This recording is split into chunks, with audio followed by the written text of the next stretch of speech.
Mamá, recoge tus porquerías y lárgate de mi casa. ¡Hoy mismo!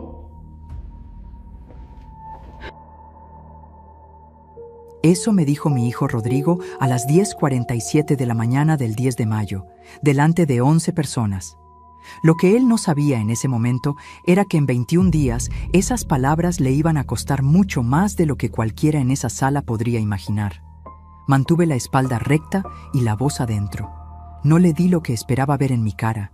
Me llamo Patricia Morales, tengo 61 años y desde siempre aprendí que los momentos más importantes no se gritan, se guardan, se anotan, se recuerdan con exactitud.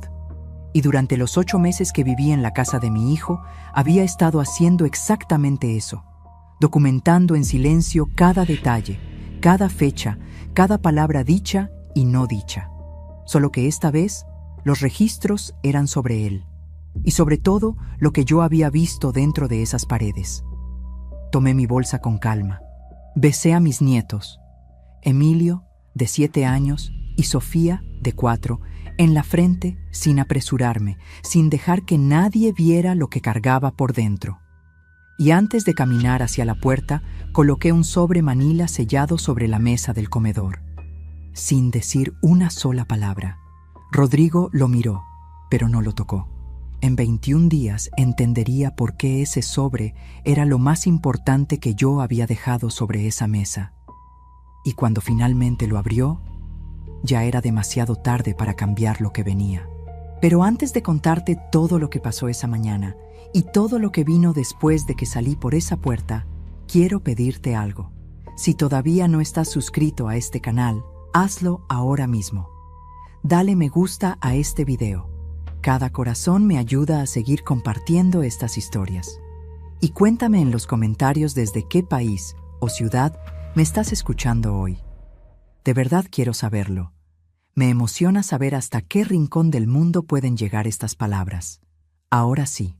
Déjame contarte cómo llegué hasta ese momento. La cocina olía a café de olla y a pan dulce recién calentado.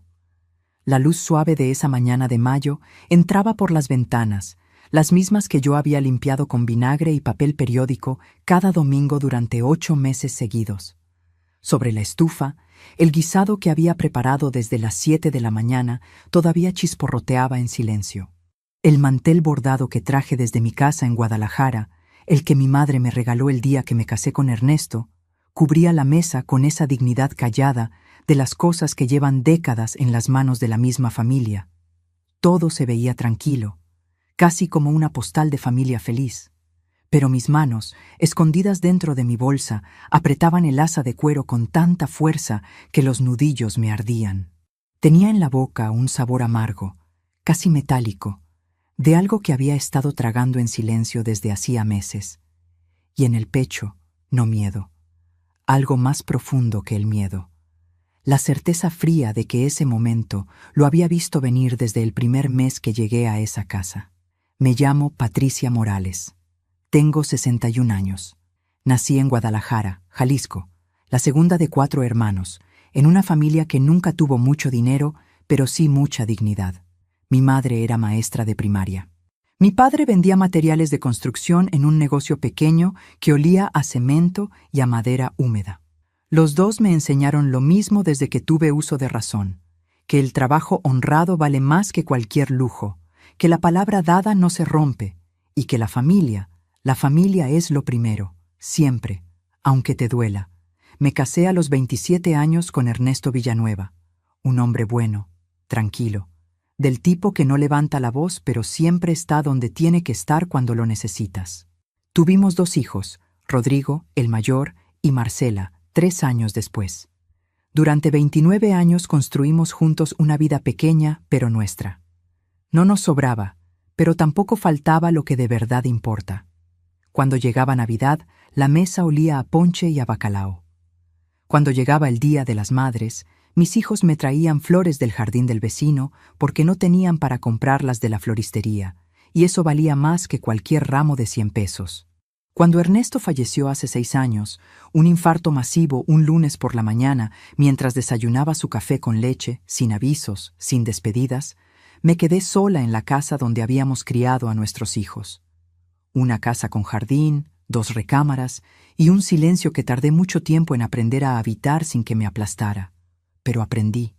Me jubilé al año siguiente con 35 años de servicio como maestra y luego como directora de escuela primaria.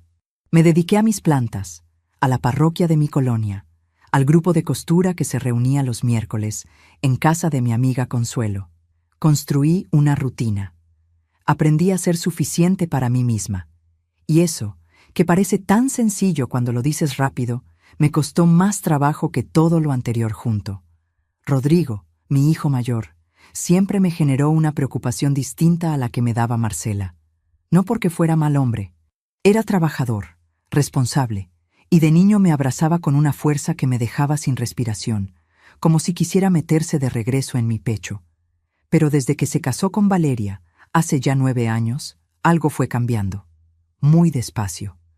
Tan despacio que yo misma tardé en darme cuenta, y cuando me di cuenta, ya hacía tiempo que el daño estaba hecho. Valeria tiene 34 años, 10 menos que Rodrigo. Siempre perfectamente arreglada. El cabello lacio como cortina negra, las uñas con manicura francesa, la ropa de marca aunque el dinero estuviera ajustado, según ella siempre repetía. No es mala persona, me decía yo los primeros años. Solo somos diferentes. Solo necesita más tiempo para conocerme de verdad. 9 años después, yo todavía esperaba ese tiempo. Pero lo que me trajo hasta esta historia, lo que me llevó a empacar 2 maletas y dejar mi casa en Guadalajara para mudarme a la Ciudad de México un martes de septiembre, fue una sola llamada telefónica. La recibí a las 8:23 de la noche de un jueves. Era Rodrigo. Su voz sonaba apagada, como cuando de niño llegaba a confesarme que había reprobado un examen y no sabía cómo decírmelo. «Mamá, necesito pedirte algo. Valeria tuvo complicaciones después del parto. Sofía está bien, gracias a Dios, pero el doctor dice que Valeria necesita reposo absoluto, por lo menos 3 meses. No puedo solo con los 2 niños y el trabajo al mismo tiempo. ¿Podrías venir a ayudarnos una temporada?» No lo dejé terminar. «Ya voy, mijo», le dije. Al día siguiente, mis maletas ya estaban en la cajuela del carro. ¿Sabes qué fue lo primero que pensé cuando colgué esa llamada? No pensé en el sacrificio. No calculé lo que me costaría dejar mi casa, mis amigas del grupo de costura, mis plantas del jardín, mi rutina de 20 años. Pensé en Emilio, que entonces tenía 6 años y me llamaba Buela Patti, con esa vocecita que me derretía el corazón. Pensé en Sofía, a quien todavía no conocía. Y pensé en Rodrigo, en ese niño que alguna vez me abrazó con toda su fuerza y que yo sentía que se me había ido alejando sin que yo terminara de entender por qué. Quizás esto era la oportunidad de recuperar algo de lo que se había perdido. Qué equivocada estaba. Pero antes de contarte lo que encontré cuando llegué a esa casa, necesitas saber algo que yo misma no descubrí, sino hasta semanas después de instalarme allí. Una noche por puro accidente, cuando vi en una pantalla algo que no iba destinado a mis ojos. Una conversación que cambió para siempre la manera en que yo entendía todo lo que había pasado desde el primer día. Y lo que leí ese martes a las 11:47 de la noche me quitó el sueño durante días enteros. Pero eso te lo cuento en un momento. Antes necesitas entender exactamente cómo eran esos primeros días en esa casa y por qué lo que parecía una bendición se fue convirtiendo, muy despacio, en algo muy distinto. Llegué a la casa de Rodrigo un martes a las 4:17 de la tarde, con 2 maletas y una bolsa de tela donde traía mis cosas de cocina. Mi comal de barro, mis especias, el delantal de flores que usaba desde hacía 20 años, y la imagen pequeña de la Virgen de Zapopan que mi madre me dio la mañana que me casé. Esa bolsa pesaba poco, pero lo que cargaba dentro de ella valía más que cualquier cosa que pudiera ponerse en una báscula. La casa era amplia, más de lo que me esperaba. 3 recámaras, jardín trasero, cochera para 2 autos. No era ostentosa, pero tampoco era modesta. Las paredes estaban pintadas de un blanco limpio. Los muebles eran nuevos y había flores artificiales sobre la consola de la entrada que se veían caras pero que no olían a nada. Rodrigo ganaba bien como gerente de una empresa de logística. Valeria no trabajaba desde que nació Emilio. Rodrigo me recibió en la puerta. Me abrazó. Sentí en ese abrazo algo que no había sentido en mucho tiempo: necesidad. Mi hijo me necesitaba, y eso, aunque me avergüence admitirlo, me llegó al centro del pecho con una calidez que hacía años no sentía. Me aferré a ese abrazo un segundo más de lo normal, como si quisiera guardar algo de él antes de que se terminara. Valeria estaba sentada en el sofá del recibidor, con Sofía en los brazos. El médico le había recomendado reposo por complicaciones posparto. Me saludó con un movimiento leve de cabeza y una sonrisa que duraba lo que dura una fotografía. Una sonrisa que aparecía y desaparecía sin dejar rastro. «Gracias por venir, Patricia», dijo. Solo eso. Sin levantarse, sin llamarme mamá, como había pedido Rodrigo que hiciera desde el principio. Déjame ser específica en esto, porque importa más de lo que parece. En 9 años de ser su suegra, Valeria nunca me llamó mamá. Nunca. Siempre Patricia. Con una amabilidad calculada, del tipo que no te da ninguna razón concreta para quejarte, pero que con el tiempo vas sintiendo como un cristal frío entre dos personas que deberían tenerse confianza. Una cortesía tan exacta y tan constante que empezaba a parecerse más a una política que a un trato. Yo lo había aceptado. Me había dicho a mí misma que era una diferencia de carácter, que no todos los afectos se expresan igual, que lo que importaba era que Rodrigo era feliz. Pero ahora yo estaba en su casa. Y algo, desde esa primera tarde, no se sentía bien. ¿Sabes qué es lo que más me perturbó de esa primera noche? No fue la incomodidad de dormir en un cuarto ajeno. No fue el silencio entre Valeria y yo durante la cena. Fue lo que Emilio me dijo cuando lo fui a arropar a las 9 de la noche, con ese tono de voz que tienen los niños cuando dicen verdades que los adultos llevan tiempo callando.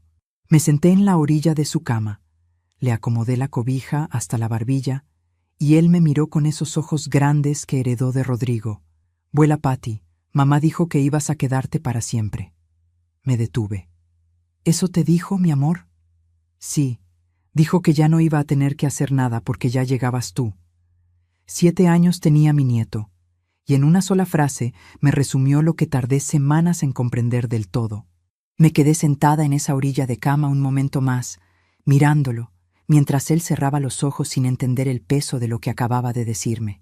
Pero antes de contarte lo que eso significaba, necesitas saber algo más sobre los primeros días. Algo que yo viví como algo normal en ese momento y que solo después entendí como la primera señal de una cadena muy larga. Una cadena que yo misma estaba ayudando a construir sin saberlo. Desde el segundo día, mi rutina quedó establecida. No por un acuerdo, no por una conversación, simplemente porque nadie más la cubría.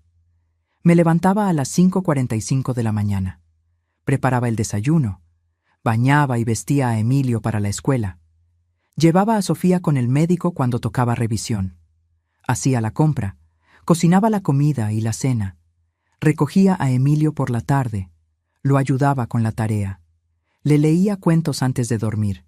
Me dormía pasadas las 10 de la noche y volvía a empezar 6 horas después.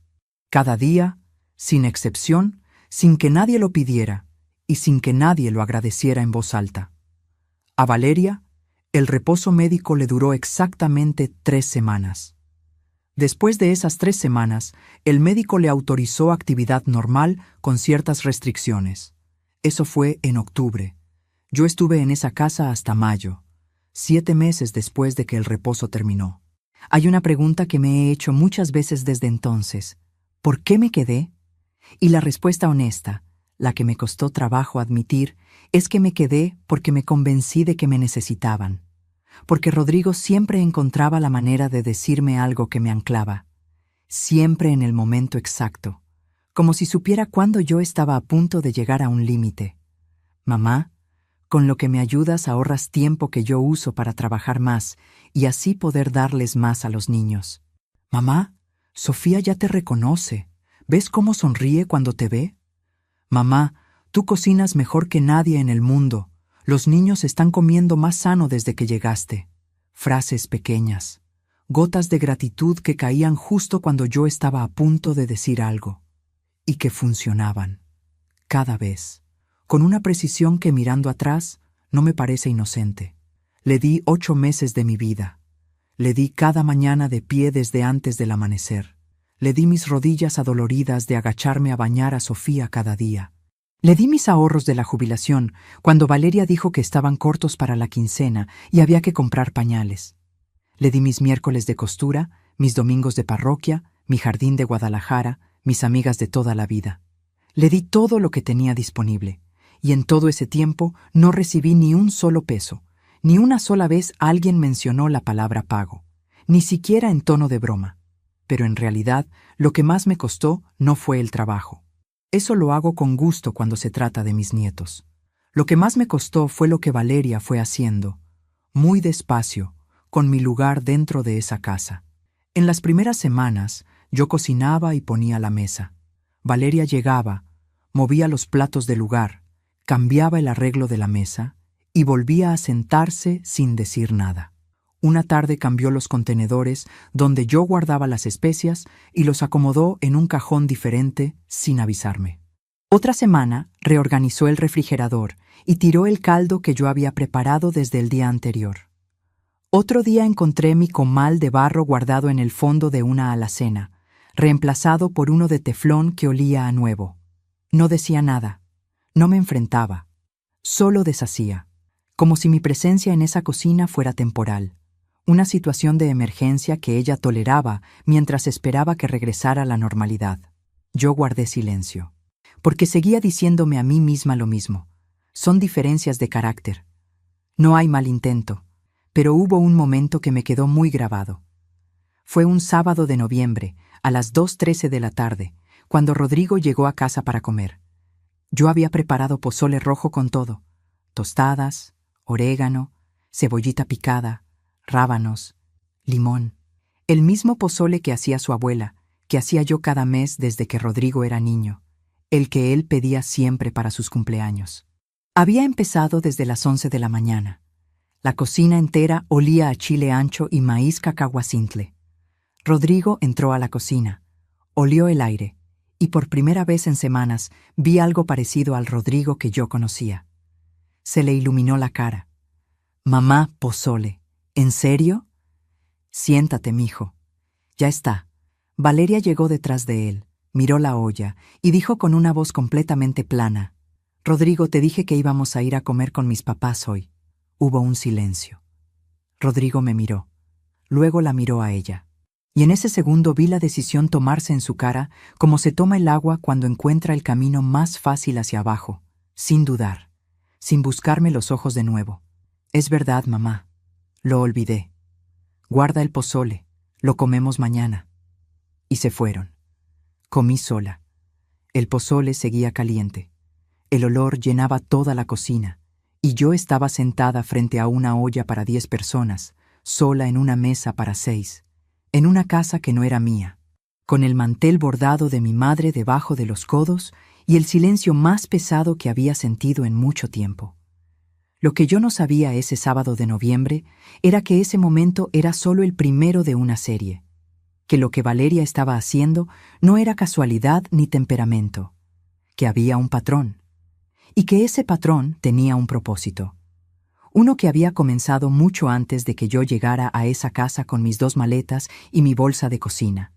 Lo descubrí 3 semanas después, un martes a las 11:47 de la noche, cuando Rodrigo olvidó cerrar la sesión de su computadora y yo la usé para buscar una receta. Lo que vi en esa pantalla me heló la sangre, y eso sí cambió todo. Era un martes de noviembre. Las 11:47 de la noche. Los niños dormían. Rodrigo se había quedado dormido en el sillón viendo el partido, con la boca entreabierta y el control remoto todavía en la mano, y yo entré al estudio a buscar en su computadora una receta de tamales que quería guardar en un documento para tenerla a mano en diciembre. La pantalla estaba abierta, y lo primero que vi no era una receta. Era una conversación de WhatsApp web entre Rodrigo y Valeria. Una conversación del día de esa misma semana. Valeria le había escrito a las 2:31 de la tarde, mientras yo estaba en la cocina preparando la comida, con las manos manchadas de chile y la espalda inclinada sobre la estufa. ¿Cuándo le vas a decir a tu mamá que esto es permanente? Ya no podemos pagar a alguien de afuera y ella está aquí. Aprovecha. Y Rodrigo le había respondido 12 minutos después, con 4 palabras. Déjame hablar con ella. Me quedé quieta frente a la pantalla. Sentí el frío de la silla donde estaba sentada, el zumbido del refrigerador desde la cocina, el silencio de una casa que de repente se sentía completamente diferente a todo lo que yo había creído que era. Tenía un sabor seco en la boca. Los ojos me ardían, pero no del sueño. Esto es permanente. Esas 3 palabras daban vueltas en mi cabeza como si alguien las hubiera encendido y no supiera cómo apagarlas. Permanente. No una temporada. No un apoyo mientras Valeria se recuperaba. Permanente. Como si hubieran tomado una decisión sobre mi vida en una conversación de WhatsApp a las 2:31 de la tarde mientras yo les cocinaba el almuerzo. No toqué nada. Cerré la pantalla como estaba. Salí del estudio en silencio. Pasé junto al sillón donde Rodrigo dormía, lo miré un segundo y seguí caminando. Me fui a mi cuarto, cerré la puerta con cuidado de no hacer ruido y me senté en la orilla de la cama en la oscuridad. No lloré esa noche. Me quedé sentada, completamente quieta, durante no sé cuánto tiempo. El ruido de la calle llegaba apagado desde afuera. Un perro ladraba lejos. El ventilador del pasillo zumbaba en un tono constante. Y en esa quietud, algo en mí cambió. Algo que llevaba meses dormido, acallado por el amor que yo le tenía a mis nietos y por la historia que me había contado a mí misma de que todo iba a mejorar, se despertó, no con rabia, con una claridad fría y silenciosa que es mucho más difícil de ignorar que la rabia. Desde esa noche, empecé a prestar una atención diferente a todo lo que pasaba en esa casa. ¿Sabes qué pasa cuando dejas de ver lo que quieres ver y empiezas a ver lo que realmente está ahí? Todo cambia. No la realidad. La realidad ya estaba. Cambia el lente con que la miras. Y una vez que ese lente cambia, no hay manera de volver a ver con el anterior. Aunque quisieras. Y lo que empecé a ver en los días siguientes me fue construyendo una imagen que yo no quería terminar de armar, pero que se armaba sola, pieza por pieza, con una precisión que me heló el alma. Fui a comprar el mandado el jueves siguiente, 17 de noviembre, a las 9:12 de la mañana. Valeria me había dado una lista escrita de lo que necesitaban. Papel y bolígrafo. No un mensaje de WhatsApp, un papel escrito a mano, con su letra redonda y ordenada, como si quisiera que hubiera registro de que me había dado instrucciones. Compré todo lo de la lista, más algunas cosas que yo sabía que se necesitaban en la cocina. 4 aguacates, un manojo de epazote, chile pasilla que se estaba acabando. Cuando llegué, Valeria revisó las bolsas una por una, separó lo que yo había comprado por cuenta propia y me dijo con una voz completamente tranquila, sin alzar los ojos de las bolsas: «Patricia, si no está en la lista, no lo traigas. El presupuesto está muy justo». El presupuesto está muy justo. Eran 4 aguacates y un manojo de epazote. Los había comprado yo, de mi dinero de la jubilación, el mismo dinero con el que también había pagado los pañales de Sofía 2 semanas antes cuando la quincena estaba corta. No dije nada. Guardé los aguacates y el epazote en mi bolsa personal y los subí a mi cuarto. Los puse sobre el buró junto a mi rosario y mi imagen de la Virgen. Y me quedé mirándolos un momento antes de bajar de nuevo a la cocina a seguir trabajando. Esa tarde, mientras Emilio hacía la tarea en la mesa de la cocina, sacó un cuaderno y me pidió que le revisara una redacción. Se la leí despacio, le hice algunas correcciones, le expliqué por qué una oración sonaba mejor que otra. Él escuchaba con esa concentración seria que tienen los niños cuando de verdad quieren entender, apoyando la barbilla en la mano. Cuando Valeria llegó a la cocina y vio que estábamos trabajando juntos, se quedó parada en el umbral por un momento. Miró el cuaderno y dijo: «Emilio, después de la tarea tienes que ducharte.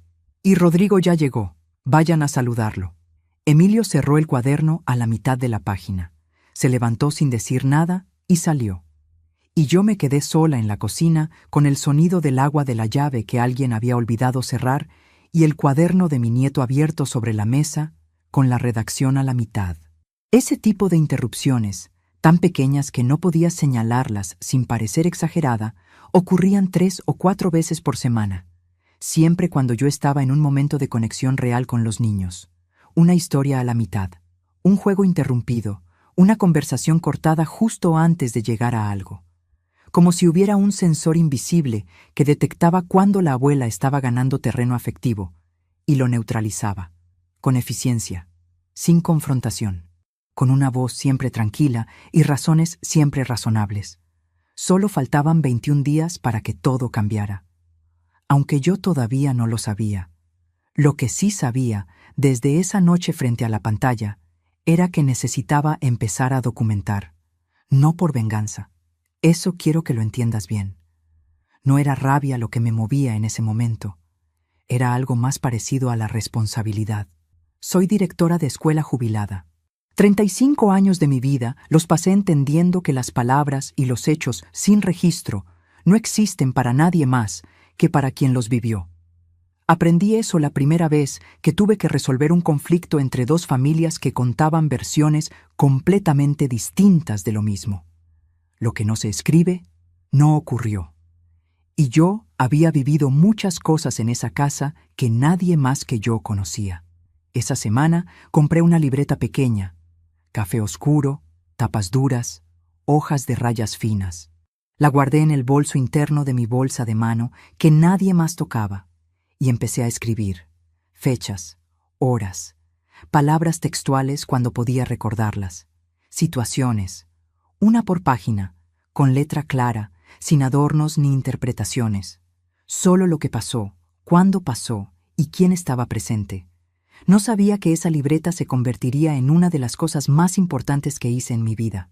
Pero déjame contarte algo que pasó en diciembre, porque lo que vino en esas semanas fue cuando el comportamiento de Rodrigo cruzó una línea que yo nunca habría imaginado que cruzaría. El 8 de diciembre, a las 7:45 de la noche, Rodrigo llegó a casa y me encontró preparando la cena. Me miró desde el umbral de la cocina un momento antes de hablar, como si estuviera buscando el ángulo correcto para entrar. Luego me dijo con una voz relajada, casi casual, como quien dice que mañana va a llover: «Mamá, a partir de enero Valeria va a retomar el manejo de la casa. Tú puedes quedarte, pero vas a tener que ajustarte a sus horarios y sus formas de hacer las cosas». Me volteé despacio. Lo miré. Él sostuvo mi mirada, pero con algo tenso detrás de los ojos. ¿Y qué significa eso exactamente, Rodrigo? Significa que si ella prefiere otra cosa para la comida, tú cocinas lo que ella pida. Si ella tiene sus rutinas con los niños, tú las respetas. Que estás aquí como apoyo, no como, no sé, como si fuera tu casa. Hubo un silencio tan largo que escuché el aceite de la sartén chisporrotear y el reloj de pared marcar un segundo, y luego otro. Como si fuera tu casa, dicho por el mismo hijo al que yo le había dado el pecho. Le había curado las rodillas, le había firmado los boletines, le había cosido los trajes de graduación. En su voz no había crueldad. Eso fue lo más difícil de procesar. No había crueldad, había algo peor: convencimiento. No levanté la voz, no moví un solo músculo de la cara. «Entendido», le dije, y me volteé a terminar la cena. Sentí cómo él esperaba algo más, quizás una discusión, quizás lágrimas, quizás una respuesta que le diera algo con qué trabajar. No le di nada. Solo le serví su plato cuando estuvo listo y lo puse sobre la mesa con la misma calma con que había puesto los platos en esa mesa durante 8 meses. Esa noche, cuando todos dormían, abrí mi libreta café y escribí en mayúsculas fecha, hora y la frase exacta de mi hijo. La subrayé 2 veces y debajo escribí una sola línea más. Él ya eligió, solo que todavía no me lo ha dicho de frente. A veces la gente que más amamos nos decepciona de formas que no tienen explicación sencilla, no porque sean malos, sino porque eligen, en silencio, sin confrontaciones ni declaraciones, a alguien más. Y nos dejan parados del otro lado de esa elección, solos, sin que nadie haya dicho en voz alta lo que acaba de pasar, sin que nadie reconozca siquiera que hubo una elección. ¿Tú también has sentido eso alguna vez? Has amado a alguien con todo, te has entregado sin condiciones, y luego descubierto que esa persona te estaba mirando desde lejos como si fueras un mueble que ya no sabe dónde poner. Cuéntame en los comentarios. De verdad quiero leerlos. Quiero saber que no fui la única que vivió algo así, porque lo que vino en los días siguientes fue peor. Mucho peor. El 14 de diciembre, Rodrigo llegó a casa con una bolsa brillante de una tienda departamental. Sonriendo, sacó 2 cajas de regalo y las puso sobre la mesa del comedor con el gesto de alguien que se siente generoso. Perfume importado para Valeria y unos aretes de plata con pequeñas piedras que brillaban desde lejos. Yo los vi desde la cocina, a través del arco que separaba los 2 cuartos.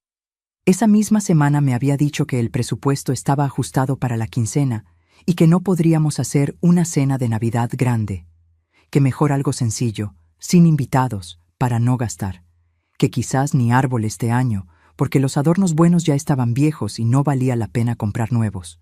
Los aretes tenían la etiqueta visible desde donde yo estaba. 3,800 pesos. No dije nada. Sequé mis manos en el delantal, saqué mi libreta del bolso y anoté la fecha, la hora y el monto. Guardé la libreta. Y seguí picando la cebolla para la sopa que nadie me había pedido que hiciera, pero que igual hice, porque esa casa tenía 2 niños que necesitaban comer bien y una abuela que todavía no había aprendido a quedarse con los brazos cruzados. Lo que yo no sabía todavía era que lo del 14 de diciembre era apenas el principio de algo mucho más calculado, y que la conversación que había visto en la pantalla aquel martes de noviembre era solo una parte de una historia mucho más larga que yo estaba a punto de descubrir completa. Una historia que tenía meses antes de que yo llegara con mis 2 maletas, y que había sido diseñada, desde el principio, con mucha más precisión de lo que yo era capaz de imaginar. La Navidad llegó un miércoles. Desde el 1 de diciembre, yo había estado preparando detalles pequeños, con la misma silenciosa determinación con que había hecho todo en esa casa desde el primer día. Compré con mi propio dinero las esferas doradas que Emilio había señalado en una tienda una tarde que lo llevé al dentista, con esa forma que tienen los niños de desear las cosas sin pedir, solo mirando. Tejí con mis propias manos, de noche después de que todos dormían, un par de calcetines de lana para Sofía, con su nombre bordado en hilo rojo sobre el talón. Me costó 3 noches porque la vista ya no es lo que era, pero quedaron bien. Guardé en una caja de cartón forrada con papel de periódico las galletas de canela y anís que horneé la segunda semana de diciembre. Las mismas que mi madre hacía cada año desde que yo era niña. Las mismas que Rodrigo de pequeño devoraba antes de que enfriaran. Las manos todas blancas de azúcar glass. Hice 3 tandas.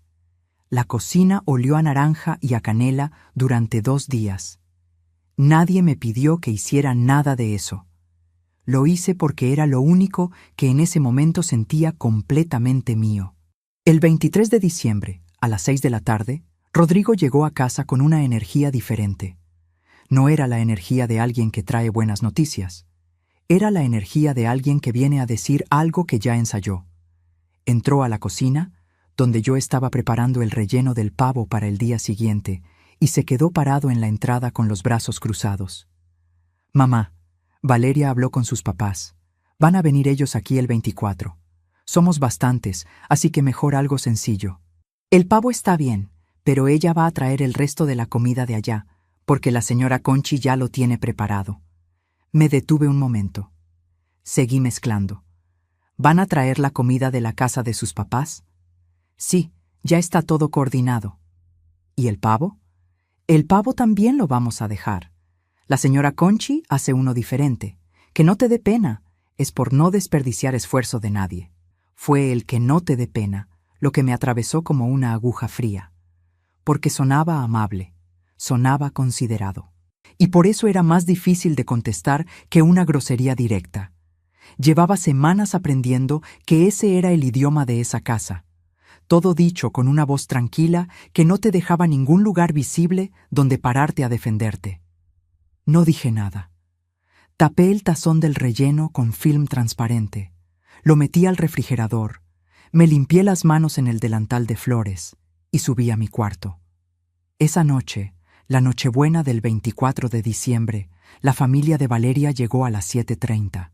Sus padres, sus 2 hermanas con sus esposos y 4 sobrinos ruidosos que entraron corriendo sin saludar. La señora Conchi, así le decían a la suegra, entró con fuentes cubiertas de papel aluminio, una sonrisa de anfitriona en una casa que no era la suya, y se instaló en la cocina como si llevara años siendo la dueña de ese espacio. Reorganizó el orden de los quemadores. Abrió el refrigerador sin pedir permiso. Colocó sus fuentes sobre la mesada que yo había limpiado esa mañana. Yo me senté en la sala. Me siento a contarte esto y todavía puedo sentir el olor del rompope que alguien abrió desde la primera hora. Todavía escucho la cumbia que pusieron a todo volumen y que hacía vibrar los adornos del árbol. Los mismos adornos que Emilio y yo habíamos colgado juntos una tarde de la semana anterior, riendo por los que se caían. Todavía veo a Emilio corriendo entre las piernas de los adultos, buscándome con los ojos entre tanta gente que llenaba de repente una casa que normalmente éramos 4, hasta que me encontró sentada sola en el sillón de la esquina, junto a la ventana, y se vino a sentar a mi lado sin que nadie se lo pidiera, sin que nadie lo mandara. Me tomó la mano. Tenía 7 años y me tomó la mano con una firmeza pequeña y seria, como si supiera perfectamente lo que yo necesitaba en ese momento y entendiera que no estaba disponible de ninguna otra fuente en esa sala. Me apretó los dedos una vez y no dijo nada, solo se quedó ahí. Eso no lo anoté en mi libreta. Eso lo guardé en un lugar donde no se necesita tinta y donde nadie puede reorganizarlo ni meterlo al fondo de una alacena. Pero hay algo que sí anoté. Algo que escuché a las 10:48 de la noche, cuando me levanté a traer agua de la cocina y la señora Conchi estaba hablando con una de las hermanas de Valeria junto a la barra, sin saber que yo estaba en el pasillo oscuro, a 3 pasos de la entrada. La señora Conchi dijo, con la misma naturalidad con que se habla del clima, secándose las manos con un trapo de cocina que no era suyo: ya les dije a Rodrigo y a Valeria que tienen que poner las cosas en orden. No se puede tener a la suegra aquí de arrimada indefinidamente. Que le paguen algo o que se vaya. La hermana respondió algo en voz baja que no alcancé a escuchar bien, y la señora Conchi remató con una carcajada corta y seca. Pues claro que gratis no. Nadie trabaja gratis, ni la propia mamá. Arrimada. Esa palabra me golpeó con una fuerza que no esperaba, no porque fuera nueva, sino porque era la primera vez que alguien la decía en voz alta, en mi propia presencia, sin siquiera asegurarse de que yo no estuviera escuchando. Tenía el peso de todo lo que se había estado pensando en silencio desde hacía meses. El peso de 8 meses de madrugadas, de rodillas dobladas sobre la tina de Sofía, de tareas revisadas, de guisados, de listas de mandado, de dinero de jubilación gastado en pañales. Resumido en una sola palabra de 5 sílabas, dicha entre risas, junto a la barra de una cocina que yo había limpiado esa misma mañana. Volví a mi cuarto sin el vaso de agua. Cerré la puerta con cuidado. Me senté en la orilla de la cama. Y entonces, en la oscuridad, en el silencio de ese cuarto, mientras abajo sonaba la cumbia y se reían voces que no eran las mías, hice algo que hacía mucho tiempo no hacía. Algo que me había prometido a mí misma que iba a hacer cuando llegara el momento en que lo necesitara de verdad. Me encomendé. Le dije a Dios, en voz muy baja, casi un susurro, mirando la imagen pequeña de la Virgen de Zapopan que tenía sobre el buró: no sé qué es lo correcto aquí, pero ayúdame a ver con claridad y a no perder la dignidad en lo que viene. Me quedé un rato en silencio después de eso. Afuera, alguien subió el volumen de la música. En la mañana del 25 de diciembre, la casa estaba tranquila. La familia de Valeria se había ido pasada la medianoche, dejando los trastes sin lavar y la sala oliendo a comida fría. Rodrigo bajó a desayunar con los ojos todavía adormilados y encontró sobre la mesa los calcetines tejidos de Sofía, las galletas de canela envueltas en papel de celofán con un moño rojo que había recortado de una caja que guardaba desde el año anterior, y las esferas doradas que le había comprado a Emilio. No había tarjeta. No hacía falta. Quien conoce una historia de 30 años no necesita explicación. Me miró desde la entrada de la cocina con algo en la cara que no supe leer del todo. Algo entre el reconocimiento y la incomodidad de quien recibe más de lo que cree merecer. «Mamá, buen día, mijo. ¿Quieres café?». No dijo nada más. Tomó su café. Se sentó. Miró las galletas un momento. Y el tema quedó ahí, flotando entre los dos como esa clase de conversaciones que nunca se terminan de tener porque ninguno de los dos sabe cómo empezarlas, y que por eso se quedan pendientes para siempre, acumulándose en silencio. Pensé, en ese momento, que algo había movido en él, que quizás la Navidad había hecho lo que a veces hace, ablandar lo que el día a día endurece. Recordarle a la gente quiénes son cuando nadie los está mirando. Me equivoqué una vez más. Y esa vez ya no me sorprendí tanto de haberme equivocado. Porque el 3 de enero, a las 8:17 de la mañana, Rodrigo tocó la puerta de mi cuarto. Entró sin esperar respuesta, cosa que nunca había hecho en los 4 meses anteriores, y se quedó parado frente a mí con los brazos cruzados sobre el pecho, en la postura exacta de la noche del pavo, como si su cuerpo tuviera una sola forma de prepararse para decir lo que no quería decir. «Mamá, Valeria y yo hemos hablado. Si te vas a quedar aquí, necesitamos que haya un acuerdo formal. Ella se encarga de la casa desde ahora. Tú puedes ayudar con los niños en las mañanas, pero en el resto no te metas. Y hay otra cosa». Esperé. No lo ayudé. No le puse cara de que siguiera. Simplemente lo miré y esperé. «Valeria dice que algunos de tus comentarios sobre cómo ella cría a los niños la hacen sentir cuestionada, que necesita que respetes su autoridad como mamá». Lo miré directamente a los ojos, sin apartar la mirada, sin bajar la cabeza ni un centímetro. «Rodrigo, ¿cuándo le cuestioné yo su autoridad? No fue directamente, fue la manera, el tono, la forma en que le corriges la tarea a Emilio sin preguntarle a ella primero. El tono, la manera, palabras que no se pueden contradecir porque no se pueden probar. Palabras diseñadas exactamente para eso, para que no haya defensa posible». Me puse de pie despacio, me alicé la blusa, respiré una sola vez, larga y completa, y le dije con una voz tan tranquila que hasta yo misma me sorprendí de cómo me sonó por dentro, como si viniera de un lugar muy profundo y muy quieto. «Entendido. Dame unos días para pensarlo». Me di media vuelta hacia la ventana. Él esperó un momento más, como si todavía esperara algo que yo no iba a darle. Una discusión, unas lágrimas, algo que le simplificara lo que estaba haciendo. Y cuando entendió que no había más que escuchar, salió y cerró la puerta. Solo entonces, cuando sus pasos bajaron las escaleras y el sonido de la televisión encendida volvió a llenar la casa como todos los días, me permití soltar el aire que había estado aguantando desde que él entró por esa puerta. Habían pasado 4 meses desde que llegué.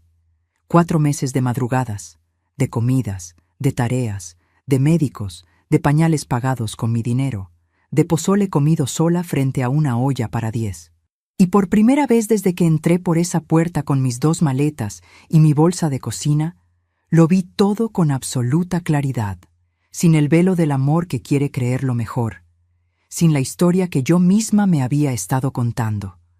No vine aquí de visita. No vine de apoyo temporal. Me trajeron para resolver un problema que ellos no querían resolver, y cuando ya no era conveniente que tuviera voz, estaban rediseñando las reglas para convertirme en algo que obedeciera sin opinar. Alguien que estuviera presente cuando hacía falta y que desapareciera cuando sobraba. Alguien sin lugar fijo, sin nombre claro, sin costo reconocido, arrimada. Esa tarde, mientras los niños dormían la siesta y la casa estaba en silencio, saqué mi libreta café del bolso interno y me senté en la silla junto a la ventana de mi cuarto. Escribí 3 páginas seguidas, con letra apretada y clara. Todo. Fechas, horas, palabras textuales. La conversación del 8 de diciembre, la frase de la señora Conchi. Lo de esta mañana, con las palabras exactas de Rodrigo. Cada cosa en su página, con su hora anotada arriba a la derecha como había hecho desde noviembre. y al final de la última página, después de un espacio en blanco, escribí una sola pregunta con mayúsculas. ¿Hasta cuándo? La miré un momento. Cerré la libreta. La guardé. No sabía todavía la respuesta. Pero lo que sí sabía, con la misma certeza fría con que había salido de la pantalla de esa computadora aquella noche de noviembre, era que el momento en que encontrara esa respuesta iba a necesitar tener todo perfectamente documentado. Cada fecha, cada frase, cada detalle que alguien más podría intentar negar. Y eso, exactamente eso, es lo que Rodrigo no calculó. Que la mujer a quien estaban convirtiendo en invisible llevaba meses tomando nota de todo lo que creían que nadie estaba viendo. Enero pasó como pasan los meses en que uno vive esperando que algo cambie y nada cambia, con una rutina que se repite, que pesa, que va dejando marcas que no se ven en la piel, pero sí en los ojos cuando uno se mira al espejo por las noches. Me levanté cada mañana a las 5:45. Preparé desayunos. Llevé a Emilio a la escuela. Cuidé a Sofía. Hice la compra dentro de la lista. No opiné sobre la crianza. No corregí formas. No dije nada que pudiera interpretarse como cuestionamiento. Cumplí las nuevas reglas con una precisión que solo puede tener alguien que sabe que las está cumpliendo de manera temporal. Porque algo había decidido en silencio desde esa noche del 3 de enero, cuando Rodrigo salió de mi cuarto y cerró la puerta. Que lo que estaba viviendo tenía que terminar. Que yo no iba a seguir indefinidamente siendo invisible dentro de una casa donde mis manos eran bienvenidas, pero mi voz no. Lo que todavía no sabía era cuándo, ni cómo. La respuesta llegó por partes. Y la primera parte llegó un jueves de enero, a las 3:27 de la tarde, cuando recogí a Emilio de la escuela. Iba de la mano conmigo por la banqueta, con la mochila rebotando en su espalda delgada, cuando de pronto se detuvo y me preguntó algo que no esperaba. «Vuela, Patty, ¿tú te vas a quedar siempre con nosotros o te vas a regresar a Guadalajara?» Me agaché a su nivel. Le acomodé el cierre de la chamarra que traía a medias. «¿Por qué me preguntas eso, mi amor?» Se encogió de hombros con esa sabiduría física que tienen los niños cuando no saben cómo decir algo con palabras. «Porque mamá y papá dijeron que era mejor que vivieras en tu propia casa, que cada quien debe tener su lugar». 7 años. Con 7 años me estaba comunicando lo que sus padres llevaban semanas discutiendo a puerta cerrada. Le tomé la cara entre las manos. «Donde sea que yo esté, tú y tu hermana siempre van a poder encontrarme. Eso no cambia». «¿Entendido?», asintió. Y siguió caminando como si la conversación ya hubiera terminado, con esa capacidad que tienen los niños de soltar lo que los adultos cargamos durante años. Yo seguí caminando a su lado, pero por dentro, algo se había terminado de acomodar. Esa misma tarde, a las 6:15, saqué mi teléfono y le marqué a mi amiga Consuelo a Guadalajara. La misma Consuelo del grupo de costura, la que lleva 42 años siendo mi amiga y que nunca en su vida me ha dicho lo que quiero escuchar, sino lo que necesito saber. Le conté todo en 20 minutos, sin pausas, sin adornos. Cuando terminé, Consuelo se quedó callada 3 segundos exactos, y luego me dijo: «Patty, ¿te acuerdas de la hija de mi vecina Remedios? La que estudió trabajo social». «Sí, trabaja en el DIF, llámala». Guardé silencio. «No te estoy diciendo que hagas algo todavía. Te estoy diciendo que hables con alguien que sabe. Porque lo que me estás contando de los niños no es solo sobre ti». Lo de los niños, eso me detuvo en seco, porque en todo el tiempo que llevaba documentando lo que pasaba conmigo, había anotado también cosas sobre los niños, cosas que había registrado casi por instinto de maestra, sin analizar del todo lo que significaban. El tercer moretón en el brazo de Emilio en 2 semanas. Siempre en el mismo lugar. Rodrigo lo explicó una vez con: «se cayó jugando». Nadie más lo mencionó. Las noches en que Sofía lloraba desde las 10 de la noche hasta pasada la medianoche sin que nadie supiera. Yo lo hacía desde mi cuarto, sin encender la luz, meciéndola en silencio para no despertar a nadie ni cuestionar la autoridad de los padres. La semana que Emilio llegó de la escuela con hambre a las 2 de la tarde y me dijo que no había llevado lunch porque ya no había nada para hacer. Yo le calenté lo que encontré, sin decirle nada a nadie. Mi teléfono tenía 31 fotografías para ese momento. Emilio durmiendo con ropa sucia 2 noches seguidas. El refrigerador vacío un lunes. El moretón. Las ojeras de Sofía en una mañana de febrero. No sabía con certeza qué significaban todas esas imágenes juntas, pero seguí tomándolas, porque 35 años de dirección escolar me habían enseñado una sola cosa sobre las señales, que no se ignoran, que se documentan, y que el tiempo siempre termina por darles un contexto. Pero antes de contarte lo que descubrí sobre todo eso, quiero que sepas algo que me costó mucho tiempo admitir, que yo también fui parte del problema, que mi amor por Rodrigo me hizo aguantar más de lo que debía, que mi miedo a perder el contacto con mis nietos me mantuvo callada cuando tenía que haber hablado, y que esa combinación, amor y miedo juntos, es la trampa más eficiente que existe para una madre. Mientras te cuento todo esto, me pregunto desde dónde podrías estar escuchándome hoy. Escribe el nombre de tu ciudad en los comentarios. Me encantaría saber hasta qué lugares del mundo están llegando mis palabras. El 14 de febrero, a las 9:43 de la mañana, recibí en mi teléfono un mensaje de Rodrigo. No fue una llamada, un mensaje, que decía así, y lo tengo guardado hasta hoy. Mamá, Valeria y yo hemos llegado a la conclusión de que lo mejor para todos es que regreses a Guadalajara. No es algo que decidimos a la ligera. Creemos que cada familia necesita su propio espacio para funcionar bien. Puedes quedarte hasta fin de mes para organizarte. Lo leí 3 veces. Fin de mes. Me daban 2 semanas para deshacer lo que yo había construido en 8 meses. Sin una conversación, sin mirarme a los ojos, en un mensaje de texto de 9 líneas, con punto final. Y entonces hice algo que Rodrigo no esperaba.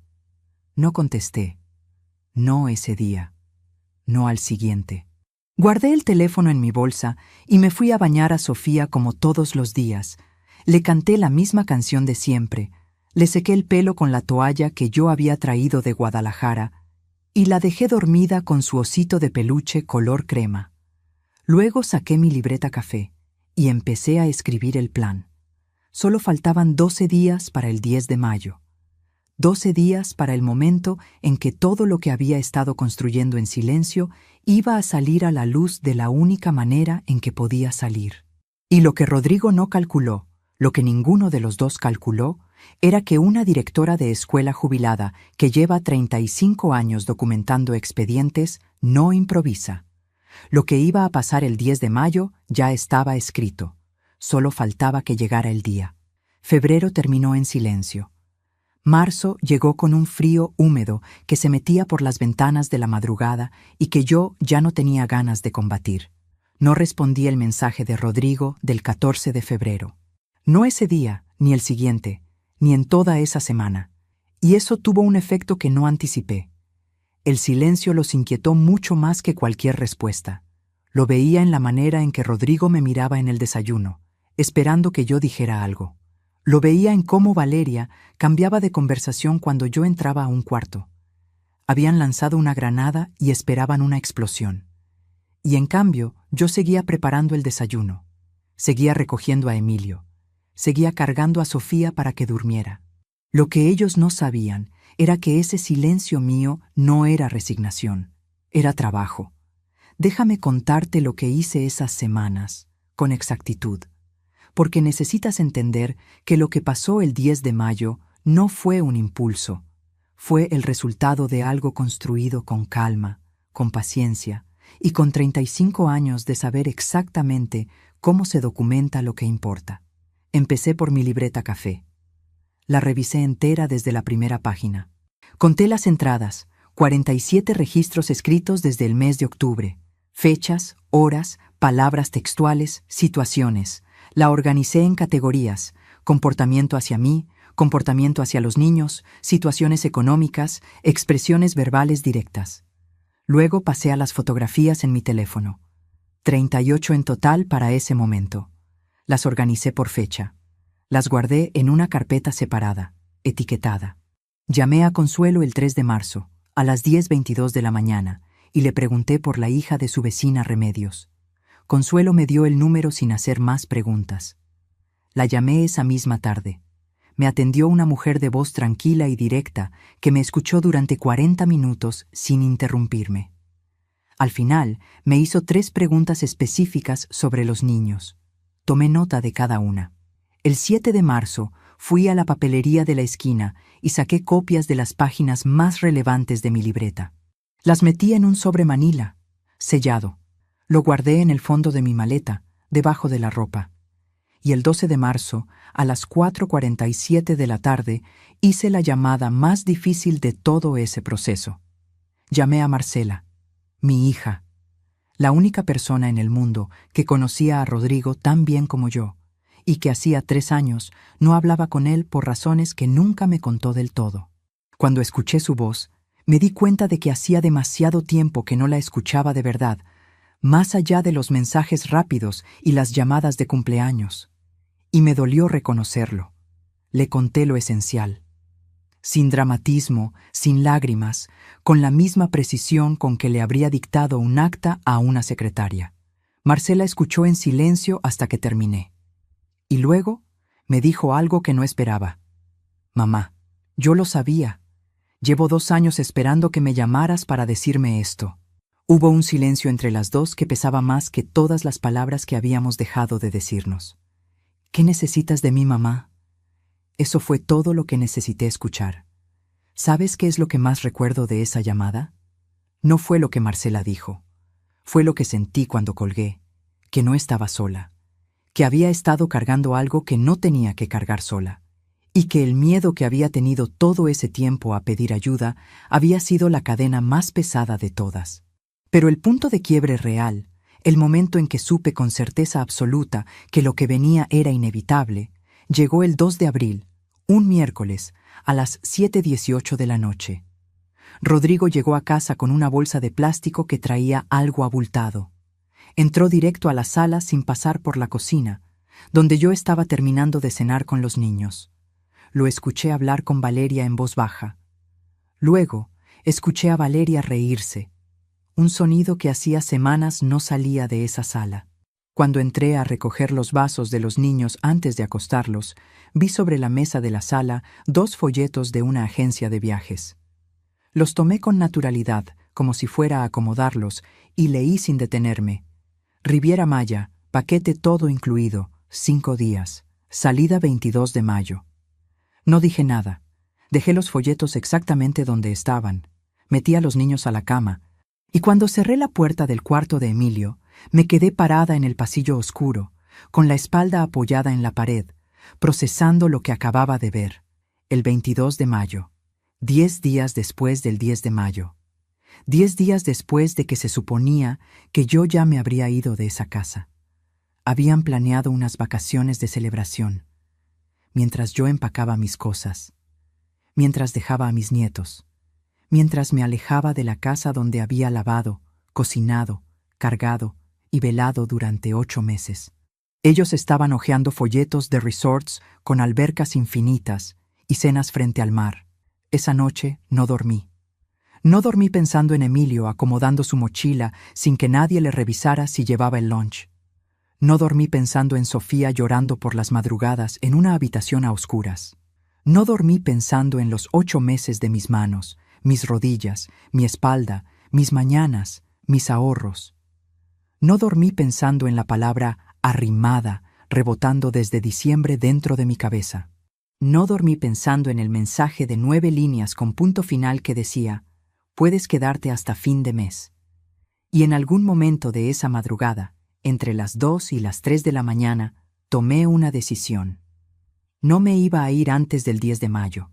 Me iba a quedar exactamente hasta ese día, porque el 10 de mayo era el Día de las Madres. Y Rodrigo, como cada año desde que era niño, había invitado a cenar a varios conocidos para celebrar a las mamás de la familia. Eso me lo había dicho él mismo 3 semanas antes, como si nada, sin recordar que en ese momento todavía me estaba pidiendo que me fuera. El 10 de mayo, a las 10 de la mañana, cuando esa casa estuviera llena de gente, yo iba a estar ahí. Y sobre la mesa iba a dejar algo que ninguno de los dos había calculado. Pasé los días siguientes con una calma que me sorprendía a mí misma. Hablé con Marcela 3 veces más. Hablé de nuevo con la amiga de Consuelo. El 18 de abril, a las 11:30 de la mañana, fui a una papelería con servicio de notaría en la colonia de Junto y formalicé una declaración firmada y sellada con fecha, describiendo las condiciones de mi estadía en esa casa. No era una demanda. Era un documento. Tenerlo en mis manos fue como sentir el suelo firme debajo de los pies por primera vez en meses. El 28 de abril, imprimí en esa misma papelería 23 páginas. Las metí dentro del sobre manila junto con las copias de la libreta. Lo sellé con cinta adhesiva. Escribí en la cubierta con marcador negro, solo abrir si es necesario, y lo guardé en el fondo de mi bolsa de mano. El 9 de mayo, la noche antes del Día de las Madres, Rodrigo me buscó en la cocina mientras yo terminaba de preparar los tamales para el día siguiente. Se recargó en el marco de la puerta con los brazos cruzados, con esa postura que ya me era tan familiar, y me dijo: «Mamá, mañana van a venir los González y los Ibarra. Valeria quiere que todo esté listo para las 10. ¿Puedes tenerlo?». Lo miré. Levanté la vista de la olla de barro. «Sí, mijo, todo va a estar listo», asintió. Dio media vuelta, y antes de que desapareciera por el pasillo, sin saber por qué, me escuché decirle: «Rodrigo». Se detuvo sin voltear del todo. «Mañana va a ser un día que los dos vamos a recordar por mucho tiempo». Hubo una pausa. No sé si entendió algo, o si solo lo tomó como una cosa que dice una madre antes de un día especial. Siguió caminando. Escuché sus pasos subir las escaleras, y el silencio de la cocina volvió a ser solo mío, con el olor de los tamales en el vapor y la luz amarilla de la campana encendida sobre la estufa. Mañana sería el día. El 10 de mayo amaneció con una luz de esas que parecen mentira. Cielo limpio, sin una nube, del tipo que en cualquier otro momento te haría querer salir al jardín con un café y simplemente existir un rato sin pensar en nada. Me levanté a las 5:30 de la mañana. Antes que todos, bajé a la cocina con mis chancletas de siempre, el cabello recogido, el delantal de flores puesto. Los tamales de la noche anterior estaban listos en la vaporera. Preparé café de olla, calenté el pan, puse la mesa con el mantel bordado que había traído desde Guadalajara. El mismo de siempre, el de mi madre.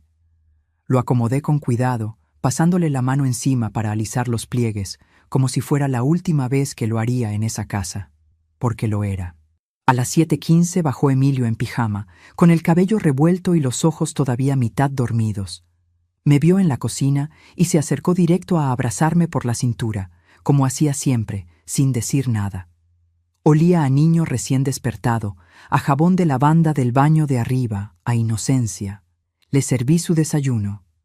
Le peiné el cabello con la misma peineta azul de plástico que guardaba en el cajón de la cocina. Y cuando me dio las gracias, lo hizo con esa voz pequeña y sincera que tienen los niños cuando todavía no han aprendido a decir gracias por costumbre, sino porque de verdad lo sienten. A las 8:40 empezaron a llegar los invitados. Los González llegaron primero. El señor Aurelio y su esposa Carmen, vecinos de Rodrigo desde que se mudaron al fraccionamiento. Luego los Ibarra, Fernanda y su marido, compañeros de trabajo de Rodrigo.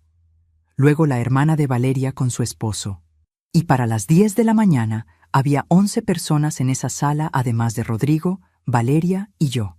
La casa olía a café, a tamales, a flores recién cortadas que alguien había traído. Las conversaciones se mezclaban con las risas de los niños corriendo entre las piernas de los adultos. La luz entraba por las ventanas del comedor en franjas doradas que cruzaban el mantel bordado. Todo se veía exactamente como debería verse una reunión del Día de las Madres. Y entonces Rodrigo hizo algo que no esperaba. Se puso de pie en medio de la sala, con una copa en la mano, y pidió silencio con una palmada. Quiero aprovechar que estamos todos para decirle algo a mi mamá. Sentí que algo se tensaba en mi pecho. Lo miré. Mamá, gracias por todo lo que hiciste estos meses. Sé que no fue fácil. Y Valeria y yo lo apreciamos. Hubo aplausos pequeños. Carmen me sonrió desde el sofá. Fernanda dijo: «Qué bonito». Valeria sostenía su copa con los ojos bajos. Y Rodrigo, sin bajar la copa, remató con una voz ligeramente más baja, como si el volumen redujera el peso de lo que venía. Y también queremos que sepas que hemos tomado una decisión en familia.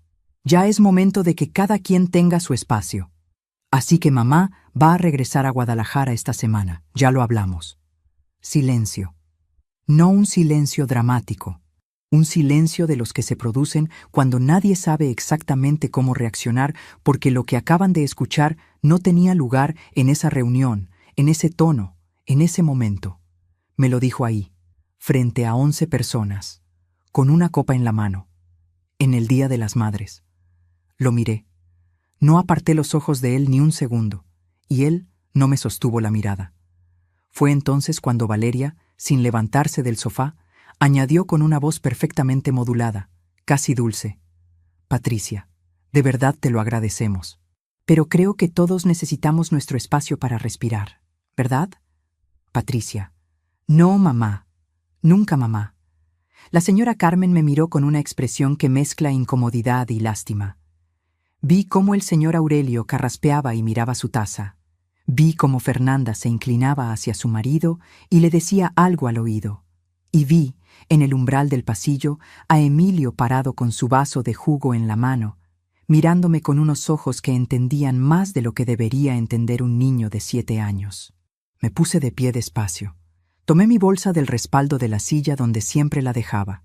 Me acerqué a Emilio, me arrodillé frente a él y lo besé en la frente con toda la calma del mundo. Le susurré algo al oído que solo él escuchó. Luego cargué a Sofía, que estaba junto a él, y la besé en las 2 mejillas. Le di su osito de peluche que estaba sobre la mesita del pasillo. La dejé con cuidado en los brazos de su hermano. Me levanté, me acomodé la blusa y caminé hacia la mesa del comedor. Saqué de mi bolsa el sobre manila sellado. Lo puse en el centro exacto de la mesa, sobre el mantel bordado de mi madre. No dije nada, no expliqué, no amenacé, no lloré. Me acomodé la blusa y caminé hacia la puerta. Fue entonces cuando Rodrigo se puso de pie.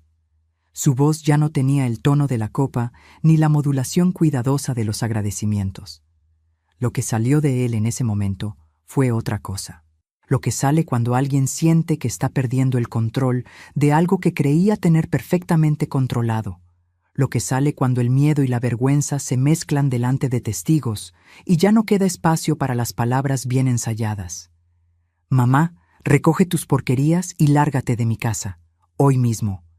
Eso dijo, delante de 11 personas, en el Día de las Madres, a las 10:47 de la mañana. No me volteé, no contesté. Abrí la puerta y salí. Caminé por la entrada, bajé los 3 escalones del acceso, llegué a la banqueta. El sol de las 10 de la mañana me dio de frente. Cerré los ojos un segundo. Sentí el calor en la cara, el olor a pasto mojado del jardín de la casa de enfrente, el sonido lejano de un camión de la basura 2 calles más abajo.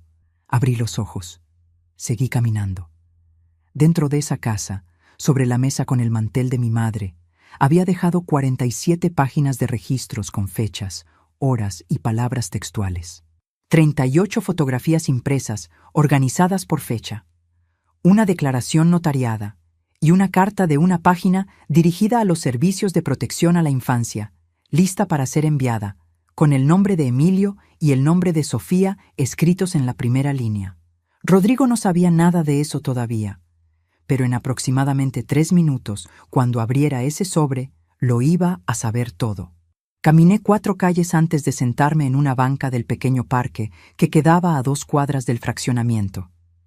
El que Emilio y yo habíamos visitado decenas de veces para alimentar a los patos del estanque con bolsas de pan duro que guardábamos juntos en el cajón de la cocina.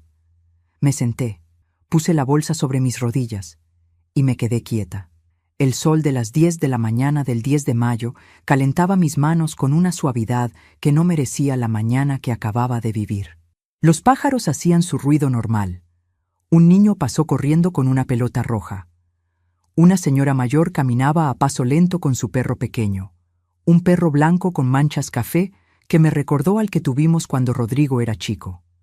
Me permití respirar. Y entonces, a las 10:23 de la mañana, mi teléfono vibró. Era Rodrigo. No contesté. Volvió a llamar a las 10:31. No contesté. A las 10:44, un mensaje de texto. «Mamá, ¿dónde estás? Necesito hablar contigo. ¿Qué es todo esto?» Guardé el teléfono. A las 11:02, llamó Marcela. Esa sí la contesté. «Mamá, ya sé que saliste. Rodrigo me acaba de llamar hecho nada. ¿Estás bien?» «Estoy en el Parque de los Patos». Hubo una pausa breve. «Voy para allá». Marcela llegó a las 11:47 de la mañana con 2 cafés de la tienda de la esquina y una expresión en la cara que era mitad angustia y mitad algo que tardé un momento en identificar como orgullo. Se sentó a mi lado en la banca, me dio uno de los vasos y no dijo nada durante 1 minuto entero. Solo estuvo ahí, a mi lado, con el hombro rozando el mío, como cuando era niña, y se quedaba dormida junto a mí en el sofá, viendo películas los sábados por la noche. «¿Qué dijo Rodrigo cuando te llamó?», le pregunté. Marcela tomó un sorbo de café. Que qué había dejado en ese sobre, que si yo sabía algo, que estaba muy alterado porque los invitados todavía estaban en la casa cuando lo abrió y alcanzaron a ver las fotos. Me quedé quieta. ¿Las vieron? Las de Emilio, sí. Las de las condiciones del refrigerador. Y la carta dirigida a servicios de protección. Marcela me miró. «Mamá, la señora Carmen vio la carta y le dijo a su marido en voz alta que si los niños estaban en riesgo, ellos tenían la obligación de reportarlo también». Cerré los ojos un momento. ¿Sabes qué sentí en ese instante? No fue satisfacción, no fue alivio. Fue algo mucho más complejo y menos cómodo que eso. Fue la sensación pesada y quieta de que una piedra que has cargado durante 8 meses de repente ya no está en tus manos.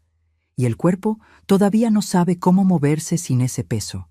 Todavía me pregunto si hice lo correcto, si había otra manera. Si una madre debería llegar a ese punto con su propio hijo. ¿Y tú? ¿Qué habrías hecho en mi lugar? ¿Habrías seguido en silencio? ¿Habrías hablado antes? ¿O habrías hecho lo mismo que yo? Dime en los comentarios.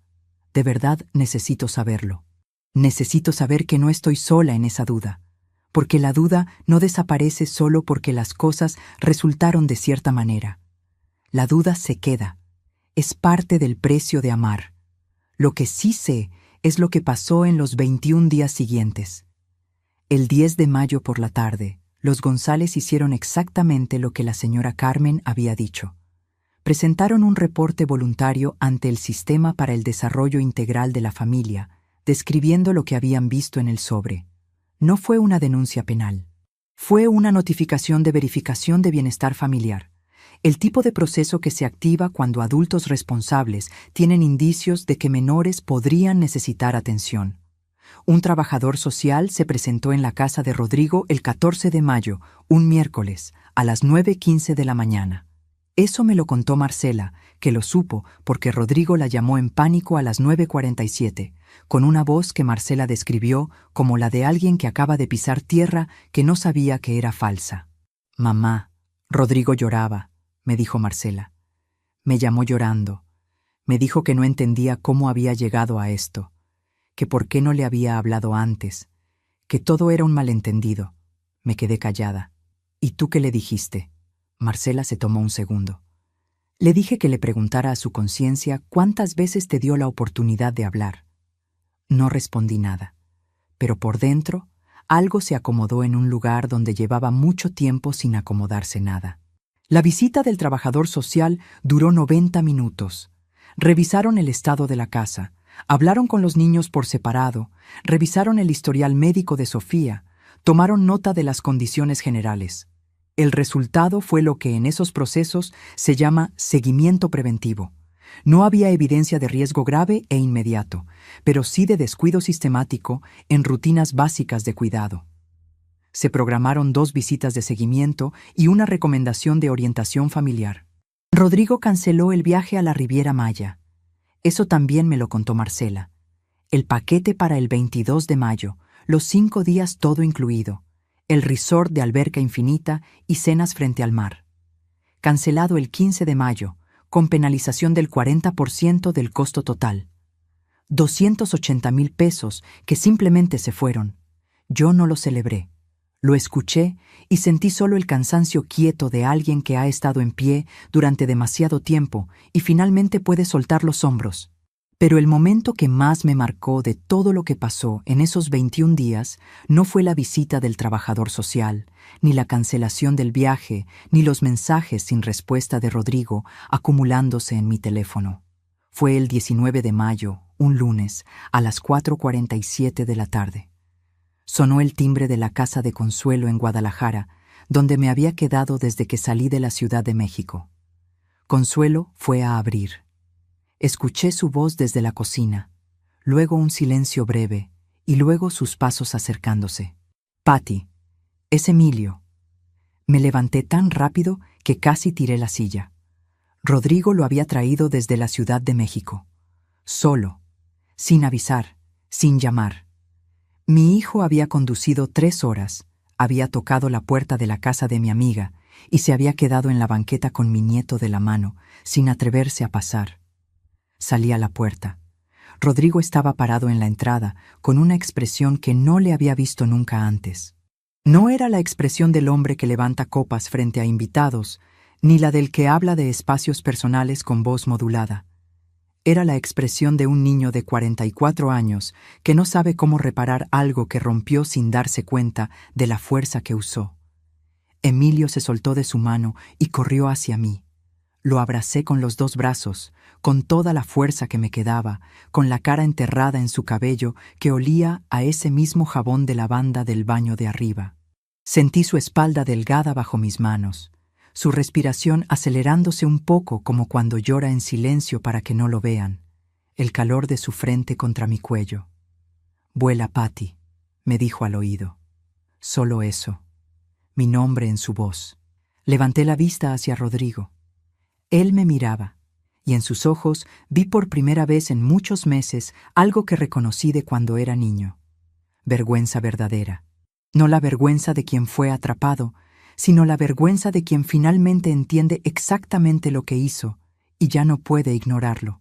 Abrió la boca, la cerró, volvió a abrirla. «Mamá, yo…» Le puse la mano en el brazo, solo eso, sin palabras. Porque hay momentos en que las palabras llegan demasiado tarde para ser las protagonistas, y lo único honesto es el silencio entre 2 personas que se conocen desde siempre y que acaban de atravesar algo que las 2 van a cargar por mucho tiempo. Lo dejé pasar. Consuelo hizo café. Emilio se quedó pegado a mí en el sofá con mis manos sobre su cabeza durante toda esa tarde, viendo un programa de caricaturas que ninguno de los 2 realmente mirábamos. Rodrigo habló poco. Me dijo que Valeria y él estaban en un proceso de orientación familiar, que había entendido cosas que no quería ver, que iba a hacer cambios, que lo sentía. Lo escuché. No le prometí nada. No le dije que todo estaba bien, porque no lo estaba. No le dije que lo perdonaba en ese instante, porque el perdón no funciona como un interruptor que uno activa cuando llega el momento correcto. El perdón es un proceso largo y silencioso que a veces tarda más de lo que quisiéramos y a veces no llega completo nunca. Pero sí le dije algo antes de que se fuera esa noche. Me levanté del sofá cuando él ya tenía la chaqueta puesta para salir. Lo miré de frente y le dije: «Rodrigo, yo te crié con todo lo que tenía. Te di mi tiempo, mi esfuerzo, mis sueños aplazados, mis rodillas y mis ahorros. No lo hice para que me lo devolvieras. Lo hice porque eres mi hijo y porque una madre no lleva la cuenta de lo que da. Pero hay algo que sí te voy a pedir que entiendas, y es lo único que te pido». Él me miraba sin parpadear. Que Emilio y Sofía son personas, no son adornos de tu vida ni problemas de logística. Son personas que te necesitan presente, no perfectamente coordinado. Y si en algún momento sientes que no puedes con eso solo, me llamas. No para que vaya a resolver lo que te corresponde a ti, para que juntos encontremos la manera. ¿Entendido? Rodrigo asintió. Vi cómo le temblaba la mandíbula. ¿Me das otro abrazo, mamá? Me acerqué. Lo abracé. Y en ese abrazo sentí al Rodrigo de 8 años que alguna vez me abrazaba con toda su fuerza como si quisiera meterse de regreso en mi pecho. Seguía ahí, dentro del hombre que se había equivocado tanto. Seguía siendo mi hijo, eso no arreglaba nada, pero tampoco era nada. El 31 de mayo, 21 días después del 10 de mayo, recibí en mi casa de Guadalajara una transferencia bancaria. Era de Rodrigo. El monto correspondía a 8 meses de trabajo de cuidado de menores, calculado a tarifa de mercado por una persona con experiencia docente. Lo había calculado él mismo, me dijo en el mensaje que acompañó la transferencia. No era lo que importaba. El dinero nunca había sido lo que importaba. Pero lo que ese número en la pantalla de mi teléfono representaba, sí importaba.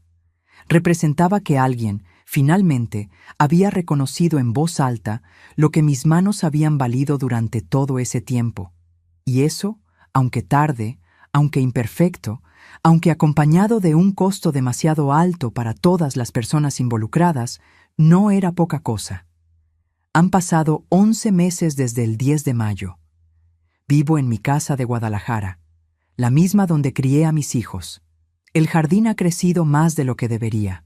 Las plantas me reclaman con sus hojas amarillentas porque nadie las cuidó del todo mientras yo estaba en la Ciudad de México. Mi rutina ha vuelto. Las mañanas en la parroquia, los miércoles con Consuelo y el grupo de costura, las tardes leyendo en el patio con un café de olla que me preparo yo misma, sin prisa. Emilio y Sofía vienen 2 fines de semana de cada mes. Rodrigo los trae. A veces Valeria también viene, pero se queda en el carro o hace la entrega en la puerta. No hemos hablado más allá de lo necesario. Y está bien así.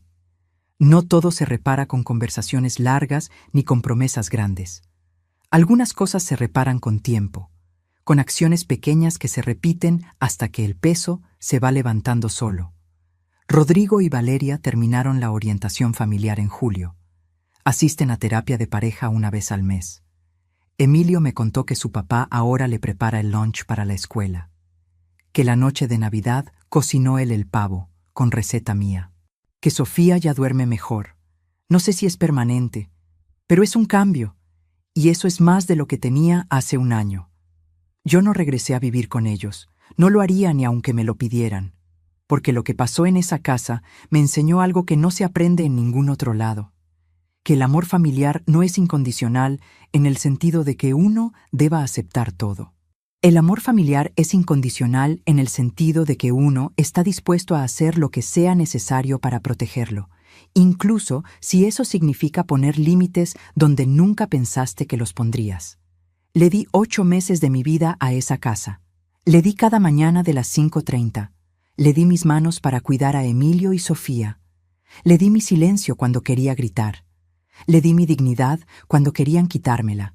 Y lo que recibí no fue lo que esperaba. Pero lo que gané fue algo más grande. Gané la claridad de saber que la familia verdadera no se mide en la sangre ni en los años que uno pasa bajo el mismo techo. Se mide en el respeto que se da y se recibe, en la palabra que se cumple, en el cuidado que se pone en los detalles pequeños que nadie ve, pero que terminan definiendo quiénes somos. Y si mis nietos algún día ven este video, quiero que sepan esto. La sangre no garantiza el respeto. El respeto se gana cada día y se pierde en un momento si no lo cuidas. El Día de las Madres llegó de nuevo este año. El 11 de mayo, Emilio y Sofía trajeron flores del jardín de su casa, flores silvestres envueltas en papel de periódico, como las que yo recibía cuando Rodrigo era niño y no tenían dinero para comprarlas en la floristería. Rodrigo me abrazó antes de irse. Me dijo, «Mamá, lo siento». No le dije que ya estaba bien. No le dije que todo había quedado atrás. Solo le dije, «Ya pasó. Ahora cuida bien a tus hijos». Y eso fue todo. «Mamá, recoge tus porquerías y lárgate de mi casa. Hoy mismo». Esas fueron las palabras con las que empezó todo. Y estas son las que cierran la historia. Algunas puertas, una vez que se cierran, se quedan cerradas por siempre. No por rencor, por sabiduría. Gracias por acompañarme hasta aquí. Si esta historia te movió algo por dentro, dale like. Suscríbete si no lo has hecho. Comparte con alguien que necesite escucharla. Y cuéntame en los comentarios, ¿qué harías tú en una situación así? ¿Qué aprendiste? Hasta la próxima.